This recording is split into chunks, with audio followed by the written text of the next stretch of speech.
मैं ओझा सर धरा क्लासेस के माध्यम से आपके समक्ष एक नया वीडियो लेकर आया हूं, जिसे आप प्रोनाउन पार्ट्स के तहत इनडेफिनिट प्रोनाउन के रूप में जानते हैं। इनडेफिनिट प्रोनाउन तो मैं ये बता देना चाहता हूं कि इनडेफिनिट प्रोनाउन क्या होता है, इसे कैसे हम समझते हैं, ये हमारे लिए क्यों आवश्यक है, इसकी पहचान क्या है, क्या वर्ड्स इसमें यूज किए जाते हैं, ये सारी चीज़ें हम आपको बताने वाले हैं।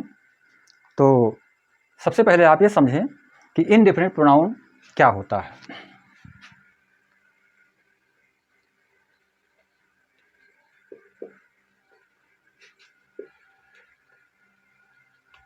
इनडेफिनिट प्रोनाउन को हिंदी में कहते हैं अनिश्चय वाचक सर्वनाम। अनिश्चयवाचक सर्वनाम क्या है? सर्वनाम के बारे में, प्रोनाउन के बारे में तो आप पढ़ ही चुके हैं। जो शब्द संज्ञा के स्थान पर प्रयोग किए जाते हैं वही सर्वनाम होते हैं। The pronoun is use in place of noun, that is pronoun. तो वही प्रोनाउन होता है जो कि संज्ञा के स्थान पर प्रयोग किया जाता है। और संज्ञाएं जो होती हैं, जो नाउन्स होते हैं, वो पर्सन, प्लेस एंड थिंग के लिए हम प्रयोग करते हैं। पर्सन के लिए, प्लेस के लिए और थिंग्स के लिए, तीन चीज़ें उसमें होती हैं। पर्सन व्यक्ति के लिए प्रयोग करते हैं, और जो है प्लेस के लिए प्रयोग करते हैं, और थिंग के लिए प्रयोग करते हैं। तो उन्हीं के स्थान पे हम प्रोनाउन का प्रयोग करते हैं। तो जो अब तक आपने प्रोनाउन का प्रयोग किया, उससे भिन्न ये इनडेफिनिट प्रोनाउन है, जो कि अनिश्चयवाचक है, जो कि एक अनिश्चय का भाव उत्पन्न कराता है, जिस पे कोई फिक्स या एग्जैक्ट चीज़ें हमें नहीं मिल पाती हैं। तो इसलिए हम इसको जो है इनडेफिनिट प्रोनाउन के तहत समझते हैं। अब हम जैसे उदाहरण के रूप में कह सकते हैं, जैसे मोहन विद्यालय जा रहा है, तो मोहन कह दिया तो मोहन जो है नाउन हो गया। Mohan is going to school हो गया। इसकी जगह पर हमने प्रोनाउन का प्रयोग कर दिया कि he is going to school, तो इसका मतलब वह विद्यालय जा रहा है। मोहन की जगह पर हमने प्रोनाउन का प्रयोग किया, पर्सन प्रोनाउन का प्रयोग किया थर्ड पर्सन के लिए, मैस्कुलिन जेंडर में, तो he is going to school हो गया। परंतु इस इनडेफिनिट प्रोनाउन में हम ना मोहन का प्रयोग करेंगे, ना ही का प्रयोग करेंगे, हम उसके जगह पर एक दूसरे शब्द का प्रयोग करेंगे, जिस शब्द से, वर्ड से आप ये मालूम नहीं कर सकते कि उसका नंबर क्या है, या उसका जेंडर क्या है, या उसका जो है एक पर्सन के रूप में आपके सामने रहेगा। वो पर्सन के रूप में होने से आप ये समझ सकते हैं कि इसका जेंडर जो है मैस्कुलिन हो सकता है, या जो है इसका फेमिनिन हो सकता है। उसी के भाव में आप उसका प्रयोग करेंगे। तो जैसे he is going to school की जगह पर हम लिख सकते हैं somebody is going to school, कोई विद्यालय जा रहा है। अब समबडी कह देने से किसी के नाम का आभास नहीं हो रहा है, ना पर्सनल प्रोनाउन का आभास हो रहा है। जो आभास हो रहा है समबडी का मतलब कोई। तो यहाँ पर हम जब समबडी का प्रयोग करेंगे तो वहाँ पर जो है इंडेफिनिट प्रोनाउन का प्रयोग किया जाएगा। तो ये कुछ मुख्य वर्ड्स हैं मेन, जिसको मैं आपको बताना चाहता हूँ। जैसे सम वर्ड्स आता है, एनी,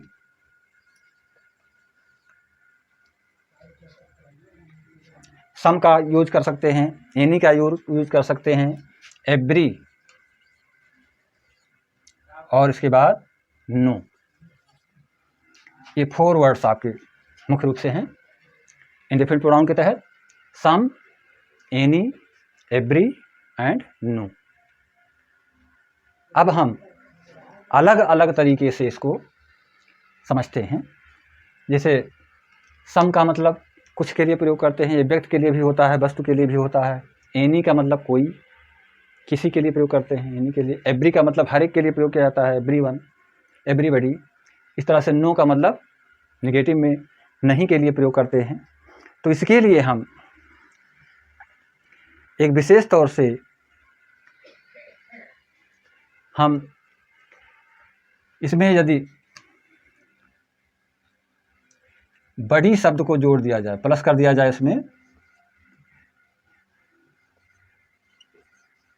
बड़ी, तो ये हो जाएगा आपका समबडी। इसी तरह से इसमें बड़ी जोड़ दें तो ये हो जाएगा एनीबडी। इसी तरह से इसमें बड़ी जोड़ दें तो ये हो जाएगा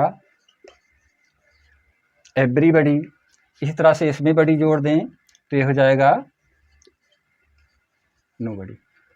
देख लें, यहाँ पर सम के साथ में हमने क्या जोड़ा, बड़ी, तो हो गया ये समबडी। समबडी कोई किसी के लिए प्रयोग किया जाता है। बड़ी, बॉडी शब्द जो है व्यक्ति से संबंधित होता है। एनीबडी किसी के लिए, किसी एक के लिए। एवरीबडी हर एक के लिए। नोबडी किसी के लिए नहीं। अब इसी तरह से हम दूसरे भी शब्द का प्रयोग कर सकते हैं जिसमें आप आगे जो है लिख भी सकते हैं, बता भी सकते हैं उसको समझने के लिए। इसी प्रकार से हम इसके साथ में किसका प्रयोग कर सकते हैं, इसी के साथ में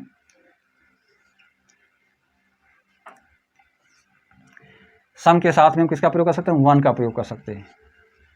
सम वन, इसी तरह से एनी वन, इसी तरह से एवरी वन, इसी तरह से नो वन। ध्यान देंगे, ये सम वन कह देने पर इसका मतलब होता है कोई एक, सम वन। एनी वन भी कोई एक से संबंधित होता है। एवरी वन हर एक से संबंधित। नो वन किसी से संबंधित नहीं, कोई नहीं, एक के लिए प्रयोग करते हैं। इसी प्रकार से हम इसका प्रयोग पुनः जो है थिंग के रूप में करते हैं। थिंग, जैसे समथिंग कह दिया गया वस्तु के लिए, एनीथिंग, थिंग जोड़ देते हैं इसमें। इस तरह से एवरीथिंग, इसमें थिंग जोड़ दिया। इस तरह से नथिंग, इसमें थिंग जोड़ दिया गया। ध्यान दें, नथिंग, नथिंग का मतलब कोई नहीं, कुछ नहीं।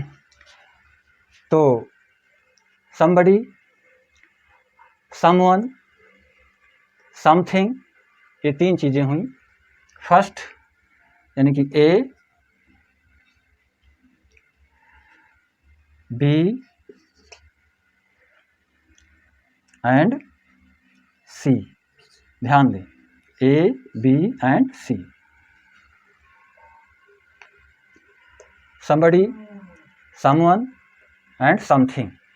अब इसी तरह से हम इस चारों तरफ जो है थिंग का प्रयोग किया, इसमें चारों में वन का प्रयोग किया, इसमें चारों में बड़ी का प्रयोग किया। अब हम अगला प्रयोग करने जा रहे हैं, ये व्हेयर, व्हेयर का प्रयोग। सम व्हेयर होता है वर्ड्स। इसी तरह से एनी व्हेयर, इसी तरह से एवरीवेयर,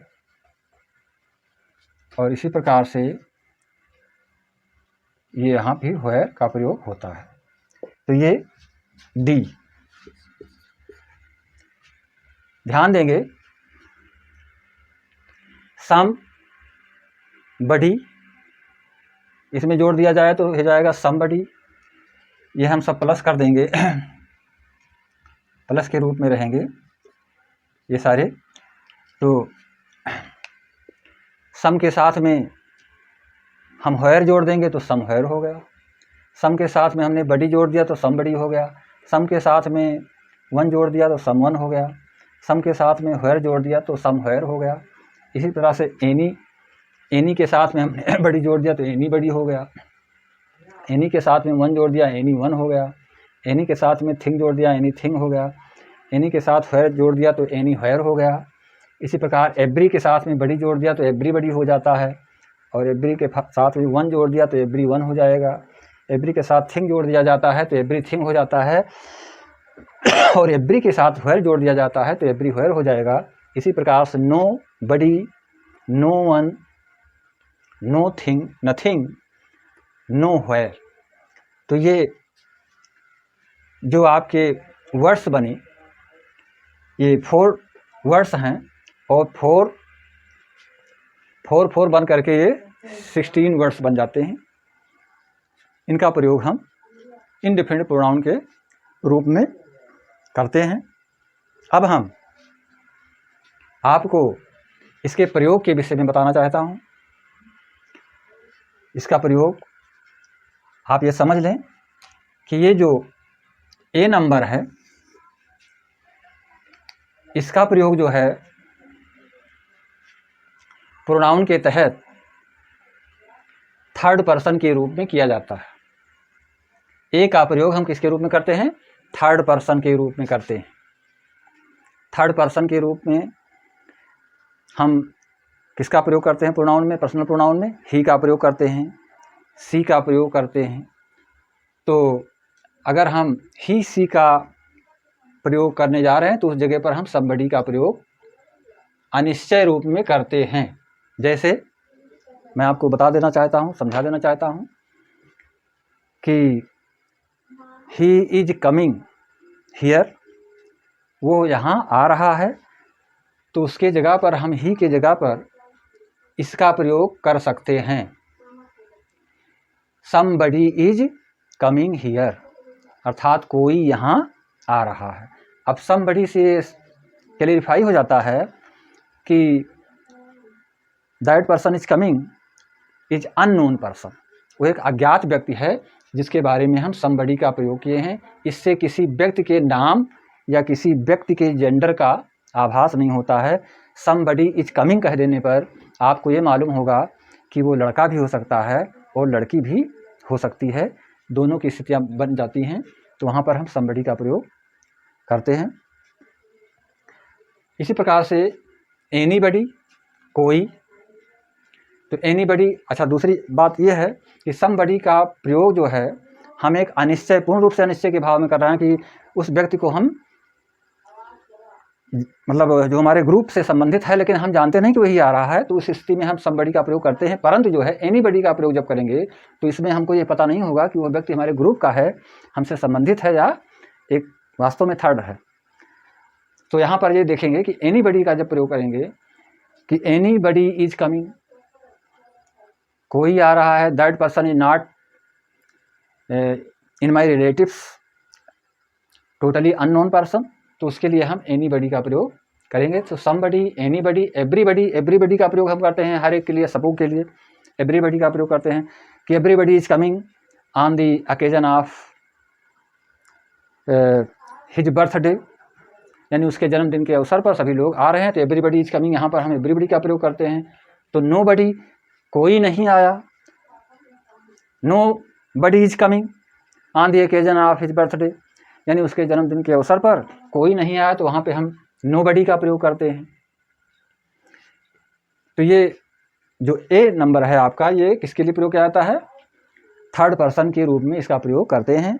जब हम वहाँ पर ही सी इट का अभाव पाते हैं, तो उस स्थिति ही सी का अभाव पाते हैं, इट का नहीं, तो वहाँ पर हम समबडी का प्रयोग, एनीबडी का प्रयोग और एवरीबडी का प्रयोग तथा नो बडी का प्रयोग निगेटिव के रूप में करते हैं। अब आप देखें, ये दूसरा जो है, दूसरा है someone, anyone, everyone, no one. यह भी व्यक्ति के लिए ही प्रयोग किया जाता है।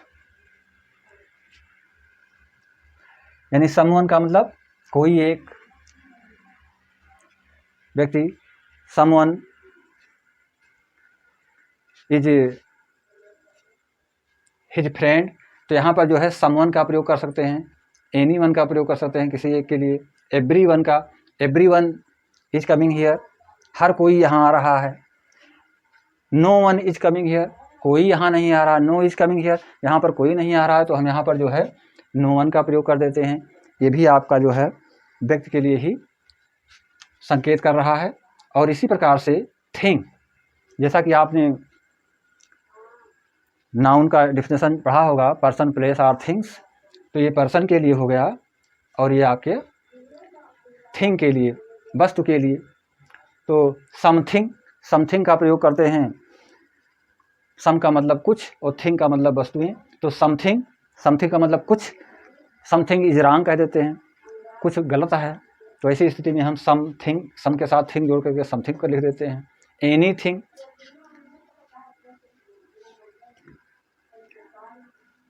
Give me anything, give me,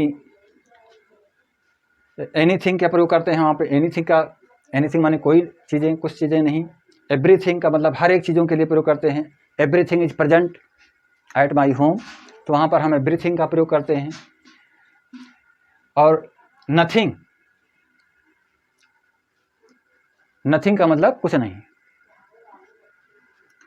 तो nothing is at my home, मेरे घर पर कुछ नहीं है। Nothing is at my home, मेरे घर पर कुछ नहीं है। तो इसी स्थिति में हम जो है नथिंग का प्रयोग करते हैं।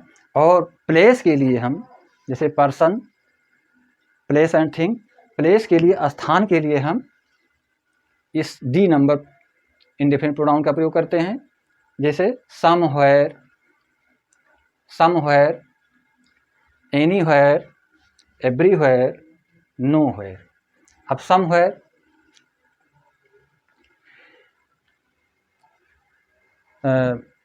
Somewhere he is going, he is going somewhere, वो कहीं जा रहा है, किसी स्थान के बारे में बताया जाए। समवेयर स्थान का नाम नहीं बताया जा रहा है, कहीं जाने की बात बताई जाए। एनीवेयर किसी स्थान पर जाने की बात बताई जा रही है। एवरीवेयर में हर जगह।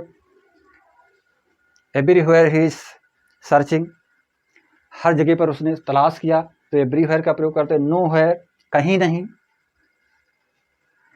कहीं नहीं के लिए नोवेयर का प्रयोग करेंगे। जिस स्थान की जिक्र निगेटिव में होती है तो उसको हम नोवेयर के रूप में प्रयोग करते हैं। तो इस तरह से हम इसको इंडेफिनिट प्रोनाउन के तहत समझते हैं। और इसके अलावा आप जो है मच का प्रयोग, लिटिल का प्रयोग, फ्यू का प्रयोग जो भी करते हैं वो सब एडजेक्टिव के रूप में होते हैं। ये आपके मुख्य रूप से समझने के लिए आवश्यक हैं। जब हम इसको जान जाते हैं कि समबडी का प्रयोग, एनीबडी का प्रयोग, एवरीबडी का प्रयोग, नोबडी का प्रयोग, तो हम ट्रांसलेशन में ये बता सकते हैं, सेंटेंस में ये बता सकते हैं कि इसमें किस प्रोनाउन का प्रयोग किया गया है। सेंटेंस आपको, इससे संबंधित सेंटेंस बनाने के लिए मैं आपको दूंगा, जिसको आप इसका प्रयोग इसमें कर लेंगे। अब आप कुछ सेंटेंस में बताने जा रहा हूँ, उस सेंटेंस को आप सुनिए। जैसे somebody is coming in my class, somebody is coming in my class।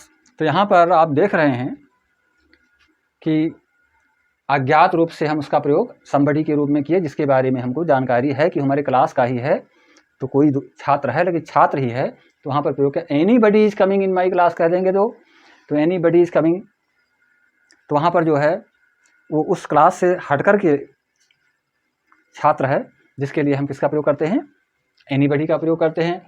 Everybody is coming in my class या इन हिज क्लास, तो उस क्लास में जो है हर कोई आ रहा है, तो उसके लिए हम एवरीबडी का प्रयोग करेंगे। इसी तरह से nobody is coming in his class, तो वहाँ पर कोई क्लास में नहीं आ रहा है, तो उसके लिए हम नोबडी का निगेटिव में प्रयोग करेंगे। इस तरह का समवन, समवन इज कमिंग, यहाँ पे जो है समवन का प्रयोग करते हैं एक के लिए, एनीवन का किसी एक के लिए, एवरीवन का मतलब हर एक के लिए प्रयोग करते हैं। तो इस तरह से सेंटेंस हम बना देते हैं। और इसी प्रकार से something, something is wrong, anything is wrong, यहाँ पर एवरीथिंग इज रॉन्ग कह सकते हैं। No, nothing, there is nothing wrong, nothing, nothing का मतलब कुछ नहीं। तो इस तरह से हम नथिंग का प्रयोग करते हैं। फिर व्हेयर का प्रयोग करेंगे, समव्हेयर, जैसे समवेयर का मतलब किसी जगह पर, किसी स्थान के लिए बताया जाता है। एनीवेयर किसी स्थान के बारे में बताया जाता है। एवरीवेयर हर जगह के लिए बताया जाता है। नोवेयर के लिए किसी जगह के लिए नहीं बताया जाता है, उसको निगेटिव में समझते हैं। तो ये हमारे प्रोनाउंस के चार्ट संबंधित हैं, जिसको आप सेंटेंस में यूज करके बना सकते हैं। कुछ सेंटेंस जैसे जहाँ पर प्रोनाउन का प्रयोग होता है, जैसे वन शब्द होता है, वन, तो वन के लिए वन शुड ओबे, यहाँ पे वन ऑर्डर। ध्यान दें, अगर किसी सेंटेंस में वंस का प्रयोग है, वन शुड ओबे, तो इसके लिए वंस करना पड़ेगा अपॉस्ट्रॉफी पॉसेसिव में। तो one should obey one's order, यानी कि एक को दूसरे की बात को मानना चाहिए। जैसे यहाँ पर होता ही होता, मान लीजिए he should obey his order, तो जब ही यहाँ पर नहीं लिखा गया, तो जब ही नहीं लिखा गया तो इसके जगह पर हम वन का प्रयोग किए, तो वन का प्रयोग किए तो हिज न लिख करके यहाँ पे वन से ही लिखा जाएगा कि one should obey his order, न लिख करके यहाँ पे क्या करेंगे, वंस ऑर्डर, यानी one should obey one's order. तो ये आपका सेंटेंस जैसे वन और वंस ये प्रयोग के लिए आता है, तो इसको भी आप लोग जान लें, समझ लें। तो ये जो आपके इनडिफिनिट प्रोनाउन थे, इनडिफिनिट प्रोनाउन के तहत ये जो आपको वर्ड्स बताए गए कि इनके साथ में क्या क्या जोड़ा जाए, तो इनके क्या अर्थ बनते हैं, किस जगह पे इसका प्रयोग किया जाता है, ये चीज़ें बहुत ही ध्यान देने की थी, जिसको आप लोग ज़रूर समझें और इसका आप एक्सरसाइज में प्रयोग करें, इसको बनावें। यदि किसी प्रकार की कोई दिक्कत आ रही है तो उसको कमेंट के रूप में लिखें, और मैं अगले वीडियो में आपको डिस्ट्रीब्यूटिव प्रोनाउन के विषय में बताऊंगा, जो डिस्ट्रीब्यूटिव प्रोनाउन आपके लिए आवश्यक है। तो मेरे दोस्तों, चैनल को लाइक कीजिए, सब्सक्राइब कीजिए और अपने दोस्तों के पास शेयर कीजिएगा, जिससे कि सभी लोग इसको समझ सकें। इन्हीं के साथ मैं आपसे विदा लेता हूँ। नमस्कार, जय हिंद, जय भारत।